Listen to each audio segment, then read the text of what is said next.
샬롬! 우리 레위기서 말씀을 통해서 은혜를 나누고 있습니다. 여러분, 로마서 말씀은요, 이제 바울이 이신득의, 그러니까 믿음으로써 의를 얻는다, 혹은 이신칭의, 믿음으로써 의롭다 하심을 얻는다 라고 해서 믿음을 지극히 강조한 것으로 우리는 알고 있습니다. 그런데 그런 로마서에도 어떤 말씀이 있냐면 로마서 2장 6절, 하나님께서 각 사람에게 그 행한 대로 보응하시되, 그렇게 말씀하고 계십니다. 하나님의 심판대 앞에도 그 행위를 기록한 책이 있잖아요. 그 행한 대로 보응하신다. 믿음대로 그러지 않고 행한 대로 그런단 말이에요. 왜냐하면 여러분, 분명히 믿음으로 구원을 받는 건데 그 믿음은 행함으로 드러나는 거예요. 그러니까 그 사람의 어떤 행위를 보면 그 사람의 믿음을 알 수 있다는 것입니다. 지금 이 레위기 10장에 나오는 나답과 아비후가 왜 하나님의 불이면 그 하나님의 불로, 정말 성령의 파이어, 그 불로 정말 뭔가 살아나야 되는 건데 어떤 그 불에 의해서 이렇게 심판받냐고요. 하나님의 불은 심판의 불이기도, 구원의 불이기도 하지만 심판의 불이기도 한 거예요. 여러분, 왜 나답과 아비후가 그렇게 죽을 수밖에 없었는가? 왜 가인의 제사는 하나님께 연락되지 않았는가 하는 것과 같은 말이에요. 악인의 제사였기 때문에 그래요. 그가 뭐 꼭 피제사다 아니다 하는 것을 통해 하는 것 이전에 그는 악인이었다는 거죠. 그가 악인이었음을 어떻게 알 수 있는가? 아무 정황이 잘 없는데 그의 제사가 받아들여지지 않고 아벨의 제사만 받아들여졌을 때 가인의 태도를 보고 알 수 있다는 거죠. 얼굴이 울그락불그락해졌단 말이에요. 하나님이 그렇게 하신 건데 그것에 대해서 자기에게서 문제를 찾고 엎드려 회개하고 하나님의 뜻이 무엇인지를 다시 한번 구했어야 되는데 화가 난 거예요. 자존심이 상한 거예요. 그래 버리니까 하나님이 너 왜 그래? 그러는 거죠. 너 그러다 사람 치겠다? 그러는 거예요. 그러다가 결국 그것이 죄로 이어지고 그것이 심판과 저주로 이어지고 말았습니다. 그러니까 어떤 행위는 그 사람의 수준, 그 사람의 내면, 그 사람의 이제 믿음을 드러내는 것입니다. 지금 이 나답과 아비후가 하나님이 명령하시지 않은 다른 불, 아니 하늘에서 불이 내려와 갖고 그 성전 제단에 그 불이 떨어지는 걸 봐놓고서도, 수많은 하나님의 이적과 역사를 보고서도 이럴 수 있다는 거죠. 왜 다른 불, 왜 시키지 않은 일을 했을까요? 근데 우리가 그렇습니다. 우리가 삶을 살면서 하나님이 살아계심을 참 많이 보고 살린다고 하지만 결정적으로 우리가 그 예배 한 번을 드리는 데 있어 이게 정성을 다하지 못하는 경우들이 참 많아요. 이게 늘 하던 일이거든요. 이 제사장 아니에요? 누구보다도 많이 이게 제사를 드리단 말이에요. 그러니까 늘 하던 일이니까 형식적이 되는 거죠. 이것이 하나님 앞에서의 일임에도 불구하고 늘 하다 보면 형식적이 될 수 있습니다. 우리가 수요 예배, 금요 기도회, 뭐 주일 예배 뭐 그렇게 하다 보면 형식적이 될 수 있어요. 저부터가 가장 그렇습니다. 그렇기 때문에 늘 깨어 있어야 되는데 이것이 예배의 얘기다. 1차적으로는 이렇게 생각을 해야 돼요. 그러면서 하나님 앞에 드리는 이 특정한 시간에 그 특정한 예배, 그거라도 일단은 잘 드리도록 해야 돼요. 그거라도 내가 하나님 앞에 있다. 내가 하나님 앞에 서는, 내가 그리스도의 핏값으로 세우신 그 교회에서 드리는 그 예배, 내가 그 하나도 제대로 드리지 못하는데 내가 어떻게 삶을 하나님의 뜻대로 살아갈 수 있겠는가, 이런 생각을 가지고 그 예배를 하나님의 말씀대로 내가 그 예배를 좀 잘 드릴 필요가 있다고요. 하나님 앞에 빈손으로 나오지 않고 또 그 예배를 섬기고 예배를 준비하고, 적어도 예배에 늦지 말고 그렇게 해서 예배의 자리를 잘 드리고 그 말씀에 귀 기울이고,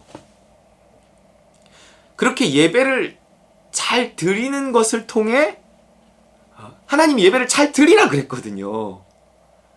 그 다른 불이 아닌 내가 정말 두렵고 떨리는 마음으로 성령을 힘입어 할 수 없는 나를 십자가에 못 박고 성령을 의지해서 정말 영과 진리의 예배를 드리려고 나름 애를 써야 된단 말이에요. 그렇게 예배하는 자를 찾는다고 하셨단 말이에요.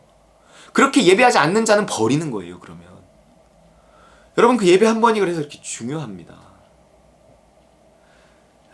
교회가 중요하고요. 그래서 우리가 그 예배를 하나님의 말씀대로 다른 불 아닌 성령을 힘입어 그 예배를 드리려고 우리가 이렇게 애를 쓰면서 하나님께 복 받기를 기대해야 돼요. 그래야 하나님 복을 주십니다. 그리고 그 예배는 삶으로 이어지는 거예요. 내가 이렇게 성령을 힘입어 예배했다라는 것은 삶의 예배가라는 게 있잖아요.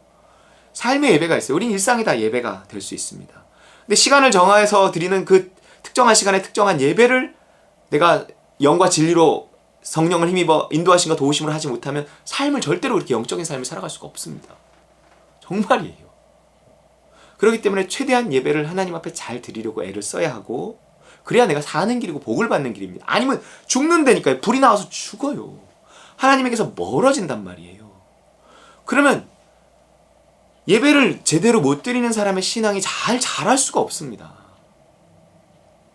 그렇기 때문에 내가 최대한 예배를 잘 드리고 신령과 진정으로 예배를 드리고, 그러면서 하나님께 복 받기를 구해야 되고, 그 삶으로 그 예배가 이어지기를 바라서 삶 속에서도 끊임없이 십자가와 성령의 예배, 내가 나를 끊임없이 십자가에 못 박으며 성령을 힘입어서 인도하심과 도우심을 따라 살아가는, 일상을 살아가는 그 하루하루가 이어져 나가야 되는 거예요.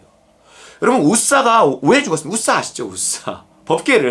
다윗이 법궤를 찾아오는데, 우사라는 사람이 그 소가 끄는 수레에다가 법궤를 싣고 가는데, 소가 이렇게 갑자기 뛰니까 이게 법궤가 이렇게 움직이는 거예요. 그러니까 이렇게 자기도 모르게 법궤를 착 붙잡았어요.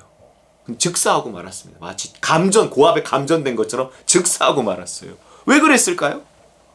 꼭 뭐가 잘못됐다고. 우리는요, 정말 의식적이든 무의식적이든 항상 하나님의 말씀을 기억하고 그 말씀대로 살라고 늘 깨어 있어야 한다는 거예요. 그거 건드리지 말라 그랬거든요. 근데 그걸 건드렸단 말이에요. 그러니까 죽어버리잖아요. 그러니까 무언가 어찌됐건 시킨 대로 하지 않으면 그렇게 된다는 거예요. 시킨 대로 하지 않는다는 게 뭐냐면 그 사람이 무언가 그거를 좀 소홀히 여긴다는 거예요. 쉽게 생각한다는 거예요. 그것이 그 사람의 행동을 통해 보여지는 거예요. 보입니다. 일단 우리가 예배를 대하는 태도, 교회를 대하는 태도, 헌금을 대하는 태도, 뭐 이런 것들만 봐도 그 사람의 신앙의 상태와 수준이 보인다는 거예요. 그 사람과의 하나님과의 관계의 깊이가 보인다는 거예요. 소홀히 하면 그래서 안 되는 거예요. 소홀히 하면 이렇게 보여요. 사람도 보이고 하나님도 봅니다. 그랬을 때 그것이 사망을 가져온다는 거예요. 내 신앙을 조금씩 갉아먹고 뭔가 하나님의 사랑을 조금씩 이렇게 해서 멀어지게 하는 거예요. 하나님이 마음을 조금씩 닫아요. 그게 무섭습니다, 여러분. 하나님이요, 반대로, 왜냐면 신령과 진정으로 예배하는 자들을 찾는다 그러셨잖아요. 그런 사람은 더 가까이 하신다는 거예요. 하나님을 가까이 하는 자를 하나님은 가까이 하신다고요. 하나님을 사랑하는 자를 하나님 더 사랑하신단 말이에요. 따름이 있어야 누림이 있는데 따르지 않는 자는 누리지 못해요. 하나님에게서 멀어진단 말이에요. 그게 죽는다는 거예요. 나답과 아비후가 죽고 우사가 죽고 이게 죽는 겁니다. 여러분, 이 죽음, 이것이 뭐 예배 그러면 뭐 예배 뭐 지각하고 뭐 빠지고 이러면 뭐 즉사해서 죽나요? 그렇게 생각하면 안 돼요. 이게 하나님과의 관계에 문제가 생긴다는 거예요. 여러분, 하나님을 기쁘시게 해야죠. 믿음이 없이는 하나님을 기쁘시게 할 수 없습니다. 그리고 믿음은요, 어떤 행위를 통해 반드시 보여지게 돼 있단 말이에요. 그것이 이제 예배를 통해서 보여진다는 얘기를 지금 이 말이 하고 있는 거예요. 우리가 교회를 대하는 태도, 예배를 대하는 태도, 뭐 똑같지 뭐 집에서 예배를 드리나 뭐 교회에서 예배를 드리나 뭐 똑같지 뭐 이렇게 생각을 하지만 여러분, 똑같지는 않습니다. 지금 피치 못할 사정에 의해서 이제 집에서 예배를 드리는 분들이 있지만 그거는 어떤 지금 특수한 상황 때문에 용인되는 것이지 언제라도 다시 하나님 앞으로 나올 준비를 하고 그렇게 늘 마음이라도 가지고 있어야 한다는 거예요. 물론 하나님도 사람도 이해할 수 있는 상황은 있겠죠. 뭐 그런 경우는 예외이겠지만 그런 예외적인 경우를 제외하고는 지금 시대가 또한 그런 예외를 용인하고 허용하고 또 필요한 상황이기는 해요. 그러나 그렇더라도 언제나 하나님이 뭐라고 했는가? 모이기를 패하는 어떤 사람들의 습관과 같이 하지 말고 그날이 가까우면 볼수록 더욱 모이기에 힘쓰라는 거예요. 이게 그날이 가까움의 어떤 하나의 증표입니다. 모이기가 힘들어진다는 거예요. 그러니까 더 힘쓰라는 거죠. 기술이 발전합니다. 그러면 모이지 않아도 되는 어떤 신기술들이 나와요. 모인 것처럼. 그럼에도 불구하고 하나님 거 모르셨을까요? 모이기에 왜 힘쓰라고 했을까요?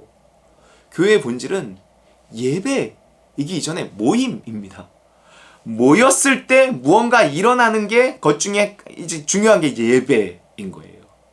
그렇기 때문에 우리가 정신을 차리고 깨어서 교회라는 것을 함부로 대하지 말고 예배라는 것을 소홀히 여기지 말고 우리가 이 나답과 아비후의 사건을 통해서 하나님이 우리에게 무엇을 말씀하고자 하는가 하는 것들을 다시 한번 기억하며 정신을 차려서 두렵고 떨림으로 경외하는 마음으로 이 한 번 한 번의 예배를 잘 드리려고 애써야지.